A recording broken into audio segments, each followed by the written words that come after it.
All right, welcome everybody to another episode of Canopus Chats with JD Price.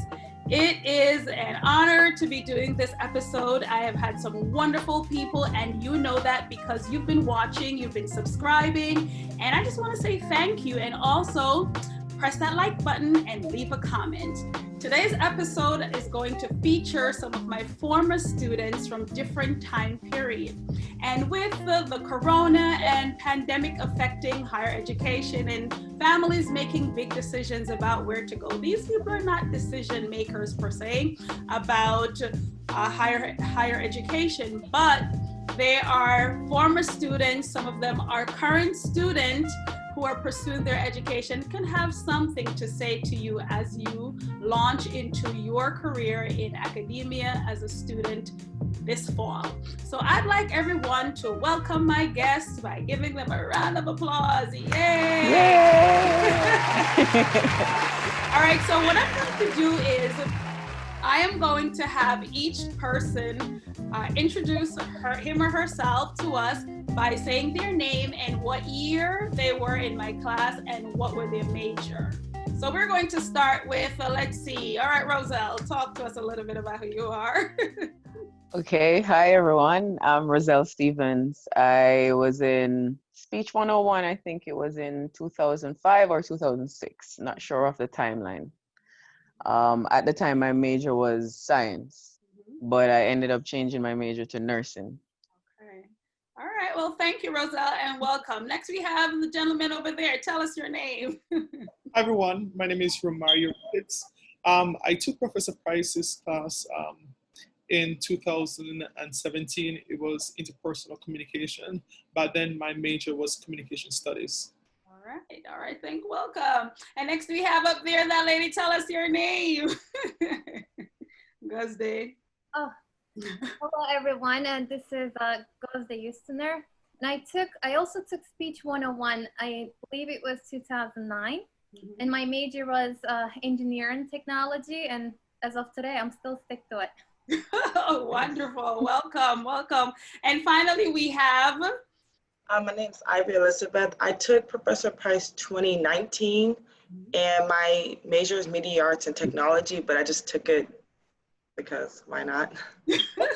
Well, of course, why not? So here you all are. Welcome with a variety of background and professional interests. And so you all started here in academia. Now, I know that from the group that's here, 2 of you have already graduated from college and are working in your career field, while 2 of you are currently in school. So I think it would be good to have a wide array and eclectic collection of thoughts here as we talk about school. So what are your thoughts on, let's say, this whole COVID impact on learning? So let's talk about those of you who are currently in the classes and attending college. It's different because I've never did online schooling before. So to have all my classes virtually was very odd. But at the same time, I feel like it wasn't more lenient, but I got to be more creative as far as more time to because I had to do different documentaries. So I have more time to play around with ideas that I wanted to do. So I think it worked out a little better in my favor. Okay, so good. So the media arts part is working favorable in a virtual environment. Excellent. All right, let's hear from Romario. Yeah, at least for me, it hasn't impacted me in a major way. Though if I had a preference, I would be in the classroom. I learned better interacting with students. I'm a political science major. I like to exchange ideas, debate, policy positions with students in class, different points of view. So I thrive better in a classroom setting where we could have, that kind of, sporadic discussion. But COVID has taken that away. With most classes going virtual. Also, we did not have much of that face-to-face interaction, not even like over Zoom call or anything. Learning was relegated to a blackboard, which is not, discussions board, it's not, definitely not the same as, exchanging ideas verbally. It's not as dynamic, and you are missing the psycho-linguistic components of the facial expressions unless, you know, it is supplemented with using some kind of video conferencing where you can look at a person's facial expression and feel more connected to what is being said. So in an asynchronous format, you are not necessarily seeing that component. It's just more about writing. But you know what?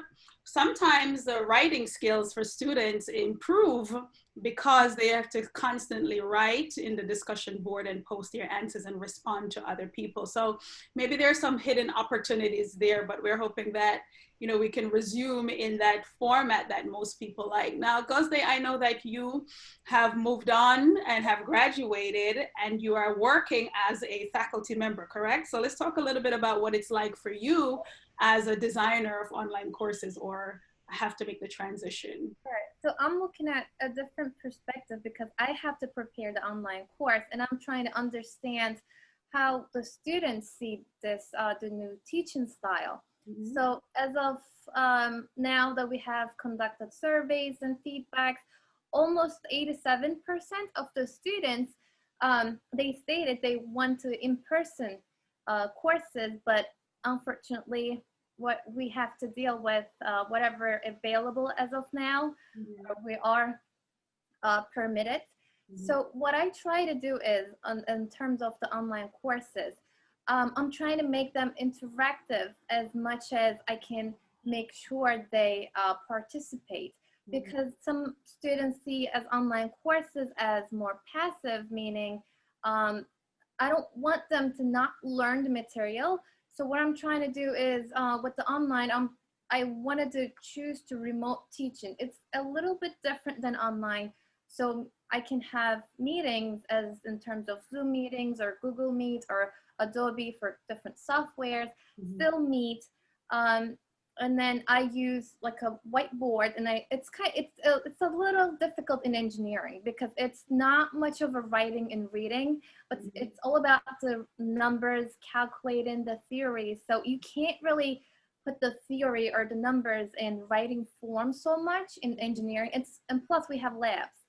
Mm-hmm. So it's been very, very, I like to say difficult for us to prepare efficient learning activities for them, but I try to keep them active every week. I put a whiteboard behind me, so I try to solve the problem as if I'm in a classroom and they're watching from their home. Mm-hmm. So that's one option for me that I'm trying to engage with the new, the major shift that we're facing. So were you already technologically inclined, or is something that you had to learn and jump right into?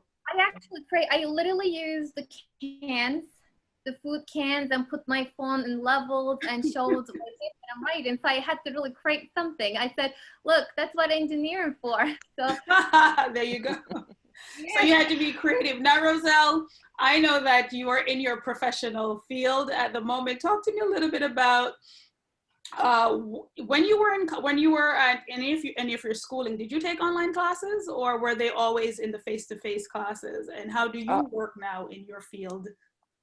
Well, while at BMCC, I have actually never taken an online class. Uh-huh. So when I graduated and I started doing the bachelor's, I took like one online class. But for me, I like the personal contact, the personal communication, as you said, to see and interact with other students. You know, you could exchange ideas. So that for me was a plus, mm-hmm. because I'm very hands-on. Mm-hmm. So right now, working in the nursing field, obviously you're interacting with people. Mm-hmm. So to even think of having to transition to a complete online, mm-hmm. I think my head would kind of go, not really, not really, not really.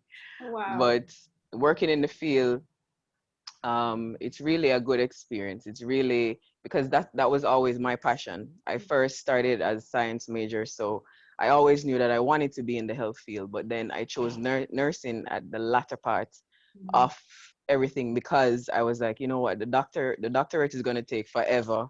Mm-hmm. I don't want to be in school forever. Mm-hmm. So me choosing nursing was actually like a good forefront for me because it fits my personality very well. So what I'm going to ask you to do now, so I launch you forward, and I'm going to ask you to roll back the curtains a little bit and go back. So here you are thinking about your education, higher education. You left high school and now you're pursuing a college education. For the two here, Romario and Ivory, that's a reality because you're currently there. I want to talk a little bit about what happens when you go into college with a mindset that you're going to pursue this thing, this career, this choice, and then you are presented with different thoughts and ideas as you take classes. How do you hold on to that designated major, or if you made a shift, what would have caused the shift? So let's start with Romario. Want to talk about it a little bit?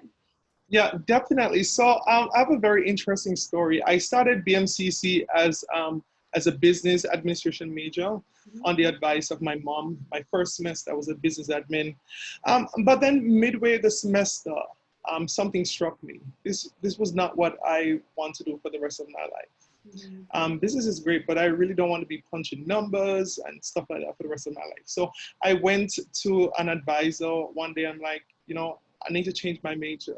The advisor asked me what. I'm like, I like writing, I like talking, I like interacting with people. Let's go for communications. And that's how I ended up at communications. After that, after BMCC, I did, different communication studies class, intercultural communication, interpersonal communication. I understood how the media works, a little bit about politics since I took some political science classes, and I also took some ethnic studies classes. I decided that I wanted a little bit more, and I went to my first love upon transferring, which is political science. So you start out declaring, and what you are saying is that sometimes our family members have a vision for us, but then when we get into college, reality strikes and we realize that, okay, maybe that's just not for me, and you are able to identify another discipline that suits your personality best, right? And so you're talking about how you moved from business to communication, and now it has led you to your current area of specialization, which is political science, because I know long-term you want to do something else. I won't tell everybody, I'll wait for you to tell them. So Ivory, talk to us a little bit about your major, and were you always a media technology major, or did you have something else in mind? For a long time, I wanted to be a detective, so I was a criminal justice major. Like, since I was like a kid, I wanted to be a detective. But I kind of always did like documentaries and were part of programs involving film. So my major was criminal justice, but my professors kind of turned me off from it. Like, I don't know, it was kind of negative as far as how they treated certain people. So I kind of was like, maybe this is not for me. So then I was like, duh, film. So then I changed my major to media arts and technology, and I really enjoyed like the script writing and everything involved in it. So I'm pretty sure this is going to be like my career choice in the long run. Okay, so influences, we're hearing that sometimes it's the lecturer, or it can be the person in terms of the advising that will say, this is better suited for you. And now colleges have software and more staff to help students make these decisions very early in the semester or in their college experience, so that they don't take all these classes unnecessarily and then switch out and then have to stay longer. Now, Gozde, I heard you say that you were engineering when you came, you're engineering when you left, and you're engineering today. How did you know that this was what you wanted to do, and what confirmed it for you as you went along?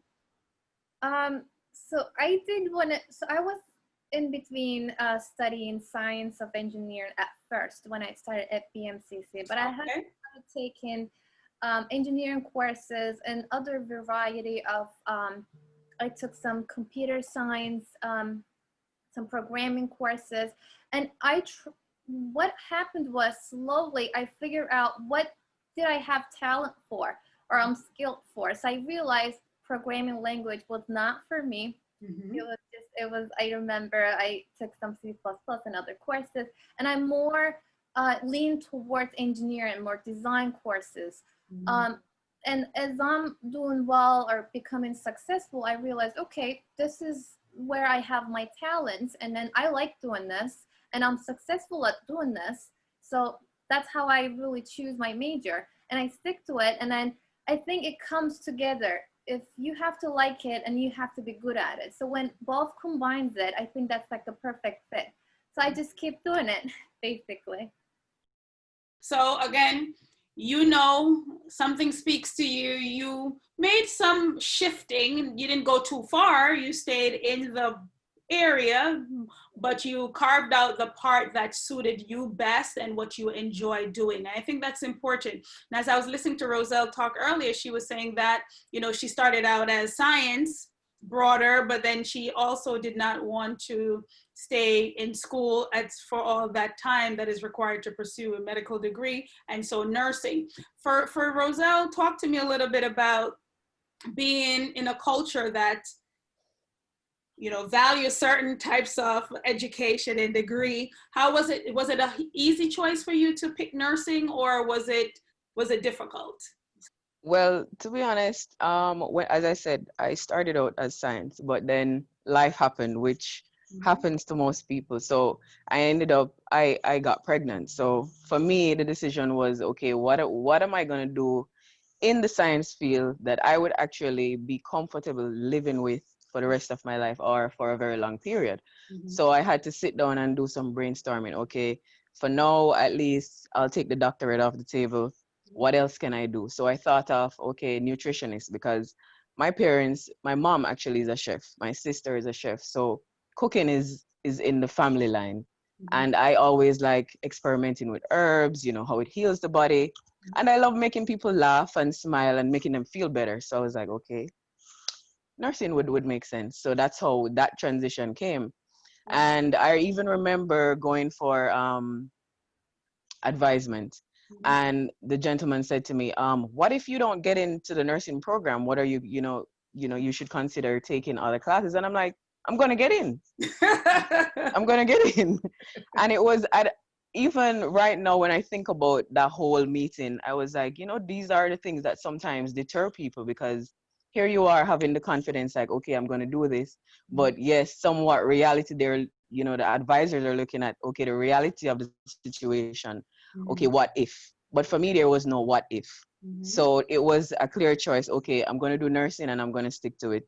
So it was clear cut for me. Once I decided, I just ran with it, and that was it. The rest is history. So here it is. All of you have some experience, whether you're on the path, you have gone through the process, and you're in your career fields.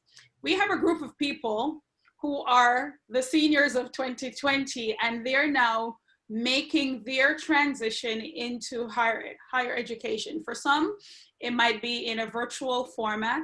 Others, they might be going away to school. Others might be international students who are having some issues in terms of where can they be in this whole process and take their classes. And so I just want you to offer some word of advice based on your experience that can help a first-year college student.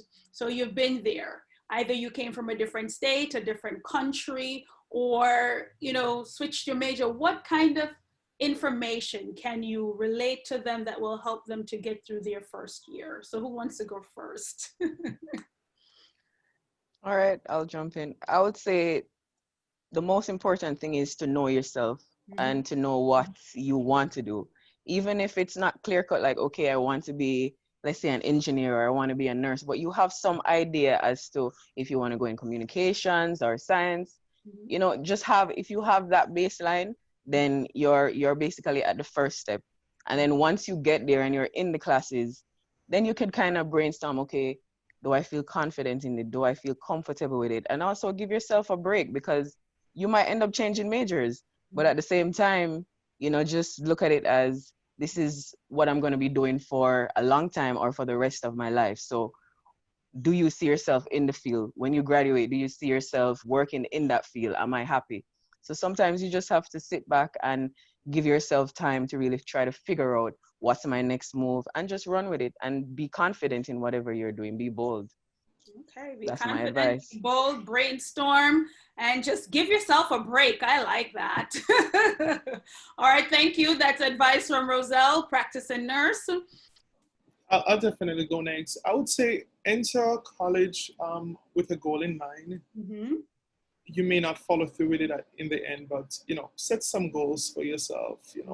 What do I want to achieve this semester? What do I want to achieve, after this 2 years, after this 4 years? So set some goals in mind so that you could actually work toward. As Roselle said, find out what you really like, explore different classes, find something that you like, stick with it. You do not have to be the doctor or the lawyer or the engineer that mommy said you should be, but find what you like, find your own niche, and just create your own path. You could be successful doing whatever major you choose. There's successful people out there in just about every field. Mm-hmm.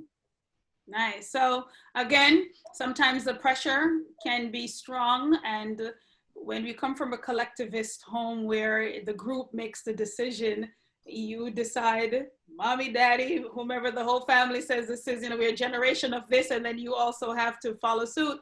But then you get this one person who goes, but that's just not me, that doesn't fit, and they make a stride or they take a different path. Sometimes it's not easy because some students I've spoken to, families will not support them financially if they don't select the major of choice, and or they might lose the connections that they would normally have when they make independent choices. So it's definitely a conversation that needs to be had with those people who are also supporting you, so that you make sure that if the decision is yours and yours only, then it comes with other responsibilities that you'll still be able to follow through. So thank you, Romario, for that. Who else wants to talk about some advice? I know these incoming first-year students are loving this information already, and it's not even available yet. I'll go. So I would say stay focused and don't get lazy or procrastinate, and also choose classes that might challenge your brain cells, because if you do classes that you kind of already know, it's going to be easy. You might get bored and you will get lazy and not really be interactive with all the other students and the professor. Also, now might be hard, but I would also say get involved with the school so you're more engaged, and it also is more entertaining and more fun for you. So you also don't get, bored and kind of tired of school. It just keeps it fun. So challenge your brain, and definitely you want to stay focused. So I heard set goals, stay focused, take challenging classes that will allow you to grow and use your brain cells. That's good. I don't think we all use the full capacity of our brain. We haven't even touched the surface, but I think that's great advice. Thank you very much. All right, go ahead and tell us, what information do you have for first-year students? It was a little difficult because for me, I was an international student. It was my first year. So it was kind of an adjustment time for me to adjust many things at once. But my advice would be, it may seem impossible, but it's really not. It's just, it takes really some hard work, some really at the same time that you need to enjoy what you're doing. So be insisted. I know that and first it may seem too much, but it's gonna get easier towards the end. That's like I always tell the students, just stick to your motivation, discipline, hard work, and at the same time I tell them go have fun, go join some clubs, because that's what I did. Improve my English, make friends, and all other activities will combine with the academy. So I think that's what I wanted to advise. Awesome. It was interesting as I was listening to all of you speak. I was going to ask you, well, what is it like on the college's campus? Are there activities, organizations that you can, participate in? Because I know that these are all venues that will help you to form community so that you don't feel isolated when you are by yourself. Now, as I said, it's COVID. COVID's impact on higher education is diverse, because for some it's virtual learning, so maybe there won't be as many clubs on Wednesday afternoons, and the meeting and the interaction, the food and the social. And then of course you have to be social distancing as well, wearing your mask, and it's a very different atmosphere. We're not there yet. I'm going to be working in the virtual world, so I won't have that. But then there are those who are going away to school, who will be living on campus, maybe off campus, and they have to still practice social distancing and monitor their interactions with others. We are wrapping up, but you have shared so much that can help these students, even if it's just to get involved, join a club, don't be so hard on yourself, take a break, set goals.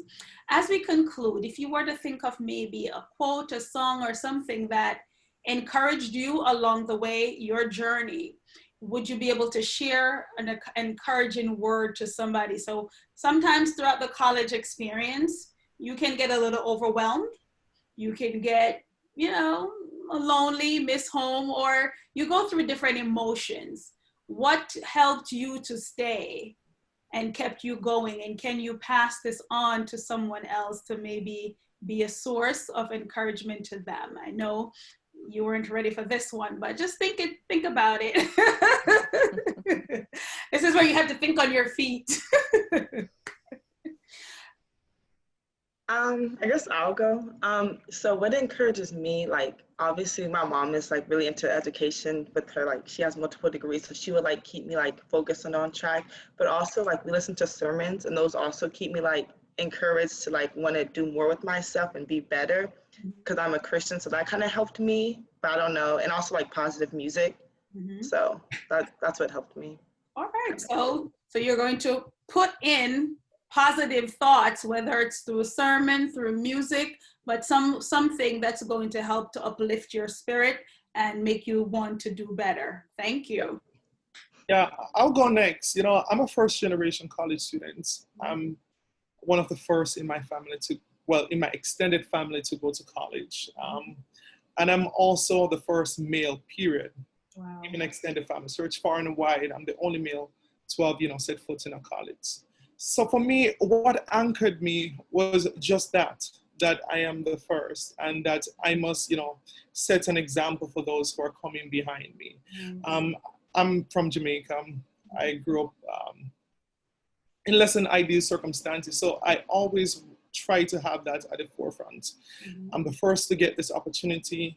My parents, my grandparents could not afford this opportunity. So I must keep grounded. I must make them proud, and I must set the example for the rest of the family. So that's what keeps me grounded. Awesome. The responsibility, the position. Yes. That definitely keeps you focused, knowing that many people are looking towards you to actually become a trailblazer. Thank you. All right, who else? I have two more. I'll go. So for me I think it's just literally the following the dreams, because I said, look, I'm miles away from my country, my family, my friends. I mean, I'm here to basically follow my dreams. I said, I have to do this. So that's really pushed me going, I think.